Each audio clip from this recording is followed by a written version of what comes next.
I was still pretty shook up from the last level when I started Trance. Trance's map music did nothing to ease the tension. As for how to describe it, have you ever heard the theme from Videodrome? That's the closest thing I could think of to compare it to. I checked to see who the new monster was, and it was Orga, a monster who didn't make his film debut until 2000, appearing in a game made in 1988. So much for my theories about Titanosaurus and Biollante. There's no way this game was made in 1988. Those guys at Toho may be smart, but I'm sure they couldn't see that far into the future. If they could, they never would have given Roland Emmerich the rights to make a Godzilla movie. No, this had to be a hack of some kind, which just opened up even more questions. Who made this hack? When? How? And most importantly, why? The why was the question that bothered me the most. My immediate assumption was to think that Billy did this just to pull a joke on me. But that couldn't be right either. Billy didn't even know how to make a ROM hack. And if he did, he'd probably just do something simple and stupid like replacing all of the monsters with cruelly drawn genitalia. Unless Billy had amazing game editing skills and a serious dark streak to his imagination that he never told me about, he couldn't have made this. Is it even possible to put a ROM hack into a cartridge? Aside from all of that, my eye was drawn to a new icon on the map, a question mark. I was really curious as to what it did. I'm sure you're also curious, so I'll explain the quiz levels now, since this is where they start appearing. There was one of these pure map from here on, and they always appear near the start of the map. When you start on a quiz level, you appear on a screen like this. As you can see, there's a question at the top, a yes and a no button, and an emicon in the center. I refer to the emicon as face, real creative, I know, and for convenience, I'll refer to face as the one asking the questions. The music for the quiz levels was a track actually in the game. It's the one that plays when you try to use the Ghidorah cheat and get sent to an unplayable level. Face asks you 12 yes or no questions, and you move your monster to the buttons for your answer. When you answer, the question disappears and Face changes expressions for about 8 seconds. Then he goes back to neutral and a new question comes up. There was no time limit nor any right or wrong answers. Face has no respect for the players' personal boundaries and will sometimes ask deeply disturbing and personal questions. For example, do you like hurting people? Have you ever killed or raped anyone? Have you ever been molested by a family member? Other times, he would ask questions that were either mind-numbingly stupid, is the sun hot, is water wet, or just flat out ridiculous ones like, does your dog like the president? And maybe once per quiz, Face would ask you a question about the game. With one exception, Face's expression changes seem to have no effect on the game, except for indicating what the game creator thought of your answer. His reactions rarely made any sense, and at first I thought they were randomly generated. The questions never followed a pattern. Face never stayed on the same subject for more than 2 questions. Early on, there were questions that made me think Face was building up to something, only to then ask some stupid garbage. Here are the expressions of Face that I saw while playing. I'll separate them into 2 categories, the expressions I understood and the expressions I don't. First are the expressions I understood. Number 1 is neutral, his default expression. Number 2 is angry. If you try to attack Face, his expression changes to this, but nothing else happens. 3 is sad, 4 is happy, 5 is sick, 6 is maniacal. Face made this expression when he was being an asshole. You'll see what I mean later. 7 is surprise, 8 is love, 9 is annoyed, 10 is confused, and 11 is guilty and hurt. And here are the others. 2 of these only appear once, numbers 1 and 12, and I suspect they might have been in-jokes from the creator. The respectful questions were, do you like ice cream? And are you a tough guy? As for the questions in the first quiz, luckily I had a notepad and pen handy. I have problems remembering things, so I often carry one around to jot things down.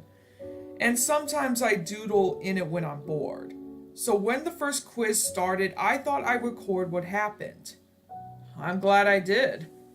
Here are the first series of questions, my answers, and Face's reactions. Do you like the game? Yes, reaction happy. Are you afraid? Yes, reaction surprise. Are you over 18? Yes, reaction weird face number 15. Do birds have teeth? No, reaction love. Is peanut butter good? No, reaction sick. Does the moon rotate? Yes, reaction weird face number 11. Have you had a job? Yes, reaction confused. Do you like hurting people? No, reaction annoyed. Is the sun hot? Yes, reaction sad. Do you like dogs? Yes, reaction happy. Is the president good? Yes, reaction weird face number 3. Does your dog like the president? No, reaction angry. Now that I've explained all that, time for the gameplay. After the quiz level, I tried the new green temple icon first. Wow. Maybe this is why the game was so weird. One of the designers was clearly drugged out of his mind. Jokes aside, I was quite impressed by the graphics of this level, as disorientating as they were, but I hate those creepy blank statue faces. The music had a hypnotic Indian techno vibe to it. There were new enemies in this level, a flying ghost type thing with a trunk, and a bat with a horse skull for a face. They appeared at random, but I was lucky to get a screen cap of them both. Then I proceeded to a Blue Mountain level, expecting another nice calm stroll. I took my time walking through and was completely taken by surprise when this happened. Nagmagira came speeding towards me and took off quite a bit of health with his tentacle screws. It only took me 2 minutes to kill him without having to worry about a time limit, but the boss monsters never show up in the scrolling levels in the normal game. I was worried as to what other rules the game would break. After another Blue Mountain stage, it was time to fight Nodvarin, whose replacement was one of the most bizarre things in the game. This strange creature attacks you by kicking, and also opening up his chest and firing heat-seeking missiles. I still don't get it. The missiles were sometimes a pain to deal with, but I found out you can tail whip them out of the way. Nodvarin was probably the easiest of the monster replacements. The same cannot be said for Nodhidora. Apparently, the source of the horse bats, Nodhidora was the most aggravating, difficult monster to fight yet. Mostly because of his special ability. He could shriek and summon a small swarm of those horse bat things. I know there's only 2 in the screen cap, but every time he did this, about 10 would arrive. The AI took advantage of the distraction and attacked twice as fast while the horse bats were flying around. Once that annoyance was over with, I went for a green temple level to kill some enemies to restore my health. Interesting. None of the horse bats showed up after Nothidor was killed. And that was when I got the idea. If killing all the monsters make the red face show up, what would happen if I avoid fighting Orga and go straight to the base? So I gave that a try. The game told me that there was no monster there when I tried to start the base level. And immediately afterward, the game took control of my Godzilla piece and moved it in front of Orga. My little trick didn't work, so I tried to prepare myself for another chase. But first, I had to beat Orga. The fight with Orga confirmed another thing. Whoever created this game hack was clearly a Godzilla fan. Not only that because they picked a monster like Orga, but because they actually implemented something that happened in Godzilla 2000 in a really neat way. Orga's primary attacks were a punch and a heaping from his shoulder cavity. But once you had him down to half of his health, he did something new. He would expand his jaws and try to swallow Godzilla, in the progress stealing your health and energy.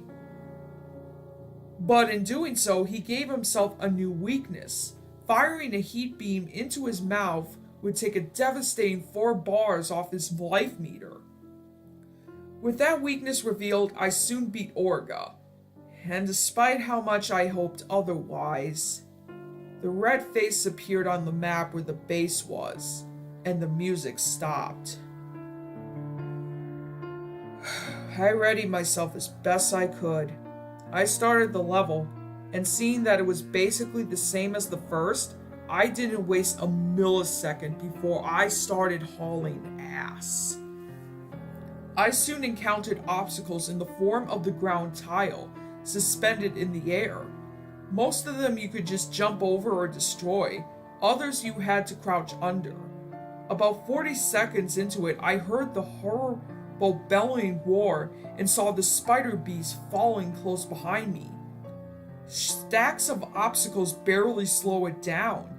It would back up and then charge its way through them, smashing them into bits. And when the smaller obstacles got in its way, it would expand his jaws and swallow them whole. I was afraid, but with fast thinking and faster button pressing, I escaped him yet again. I felt really excited, so I laughed and said, "Not this time, asshole!" And I decided to take a screen cap to celebrate. But when I said that sentence, just before the level ended, the monster did something that made my blood run cold. It looked at me. That wave of mortal terror overtook me again, and I'm sure as hell wasn't laughing anymore. I took another screen cap of the next level title right before I rushed to the bathroom to splash some water on my face, and to take a piss that I nearly failed to contain when that fucking thing looked at me.